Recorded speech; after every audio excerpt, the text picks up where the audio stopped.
Indian space agency ISRO एक नया satellite launch करने जा रहा है जिसका नाम है CMS-01, जो 17 दिसंबर को लॉन्च किया जाएगा।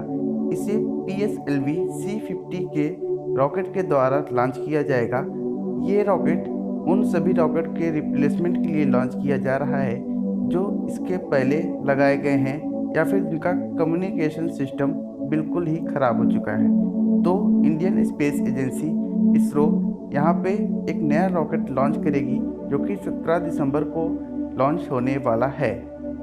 देखिए, अगर आपको ये जानना है कि सैटेलाइट लॉन्च कैसे होता है तो वीडियो के लास्ट तक हमारे साथ बने रहिए। मैं आपको दिखाऊंगा कि सैटेलाइट कैसे लॉन्च होता है, उसमें कौन कौन से रॉकेट का हेल्प लिया जाता है। तो वीडियो के लास्ट तक हमारे साथ बने रहिए। CMS-01 satellite Satish Dhawan space centre Sriharikota से लॉन्च किया जाएगा। PSLV C-50 रॉकेट का ये 52वां मिशन होगा जो स्पेस में CMS-01 सैटेलाइट को लॉन्च करेगा। इस सैटेलाइट का टेंटेटिव शेड्यूल 17 दिसंबर शाम के 3:41 को रखा गया है। इसी समय ये सैटेलाइट लॉन्च किया जाएगा स्पेस सेंटर में। ये सैटेलाइट CMS-01 एक्सटेंडेड सी बैंड का होगा जो अंडमान निकोबार, लक्षद्वीप और इंडियन मेनलैंड को एरिया को कवर करेगा।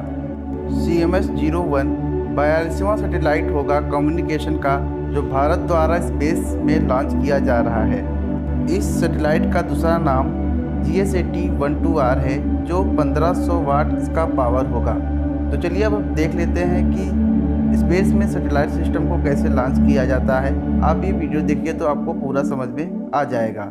किसी भी सैटेलाइट सिस्टम को लॉन्च करने में जो सबसे अहम भूमिका होती है वो होती है आपके बूस्टर रॉकेट की, जिसकी सहायता से हम सैटेलाइट को पृथ्वी से ऊपर आसमान में ले जाते हैं। ठीक है, इसलिए हम लोग सबसे पहले बूस्टर रॉकेट की बात करते हैं। बात करेंगे बूस्टर रॉकेट की, तो बूस्टर रॉकेट का यहाँ पे आप डायग्राम दे सकते हैं। यहाँ पे हमने फ्लो डायग्राम बना के रखा हुआ है जिसमें आपको फ्यूल का चैम्बर, ऑक्सीडाइजर का चैम्बर, पंप, ठीक है, और कंबस्शन चैम्बर, नोजल और एग्जॉस्ट, ये सारे पार्ट आपको दिखाई दे रहे हैं।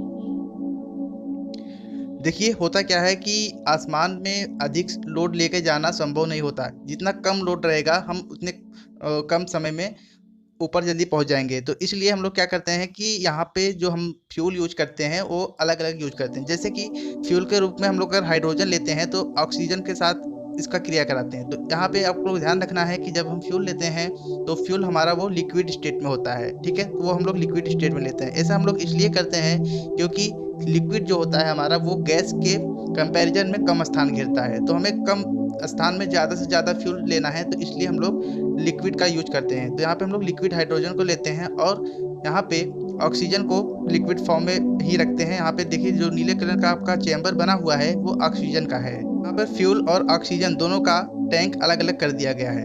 तो हम लोग यहाँ से फ्यूल और ऑक्सीजन को मिक्स करके एक पंप की सहायता से, यहाँ पे आप देख सकते हैं ये ब्लू कलर का ऑक्सीजन के लिए पंप लगा रखा है और ये आपका रेड कलर का दिखाई दे रहा है, ये फ्यूल यानी हाइड्रोजन को हम लोग यहाँ से पंप कर रहे हैं। ये दोनों पंप हम लोग कहाँ पे छोड़ रहे हैं, यहाँ पे लिक्विड दोनों मिक्स कर रहे हैं कंबस्शन चैम्बर पे। फिर यहाँ पर हम लोग ईंधन को जलाते हैं और जिसके मास फ्लो रेट से हाई वेलोसिटी की गैसेस निकलती है पीछे की तरफ। ठीक है, तो ये जेट की तरह काम करता है। आप लोग यहाँ पे देख सकते हैं कि यहाँ पे एक नोजल बना हुआ है। तो नोजल का काम ही है यहाँ पे जो है वो हाई वेलोसिटी के साथ यहाँ पे हमें पीछे की तरफ जो है एग्जॉस्ट गैसेस होती हैं उसको बाहर की तरफ ढकेलता है। तो यहाँ पे हमें जो न्यूटन का थर्ड लॉ है यहाँ पे अप्लाई होता है, यानी कि जब हम एग्जॉस्ट हमारा जब हाई प्रेशर के साथ पीछे की तरफ फेंकता है तो यहाँ पे एग्जॉस्ट गैसेस जो हैं पीछे टकरा कर रॉकेट को आगे की तरफ धक्का देती हैं।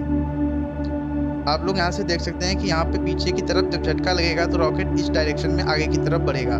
तो जितनी स्पीड से पीछे प्रेशर होगा उतनी स्पीड से हमारा रॉकेट आगे की तरफ जाता है। तो यहाँ पे इस रॉकेट में हम लोग अपने सैटेलाइट को जोड़ देते हैं जिसे पेलोड कहते हैं। तो पेलोड जो होता है हमारा, उसमें हमारे सभी ऐसे डिवाइसेस लगे होते हैं जो हमें अंतरिक्ष में जानकारी को हासिल कराते हैं। जैसे कि वहाँ पे कैमरा लगे होते हैं, सेंसर्स लगे होते हैं, या फिर सिग्नल के लिए अपना डिवाइसेस लगे होते हैं जिससे हम लोग नीचे से किसी भी सिग्नल को ऊपर तक भेज सकते हैं या फिर ऊपर से किसी भी सिग्नल को नीचे ले सकते हैं। ठीक है, तो ये सब डिवाइसेस हमारे पेलोड में लगे होते हैं। इस पेलोड को हम लोग सैटेलाइट ही कहते हैं जनरली। ठीक है, तो सैटेलाइट को हम लोग इसी बूस्टर रॉकेट के मदद से ले जाते हैं। देखिए, आपको यहाँ से इस वीडियो को देखकर एक आइडिया लग जाएगा कि किस तरीके से सैटेलाइट को स्पेस में लॉन्च किया जाता है। तो आप यहाँ पर देख सकते हैं इस स्पेस क्राफ्ट में 2 बूस्टर लगे हुए हैं। आपके साइड में जो किनारे आपको दिखाई दे रहे हैं, ये बूस्टर हैं। इन्हीं की सहायता से हम स्पेस में इसको ले जाते हैं। तो देखिए, आप वीडियो को देखिए तो आपको समझ में आएगा।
दोस्तों, मैं यहाँ पे आपको बता दूँ कि जो ये आपको पैराशूट के माध्यम से दिखाई दे रहे हैं, ठीक है?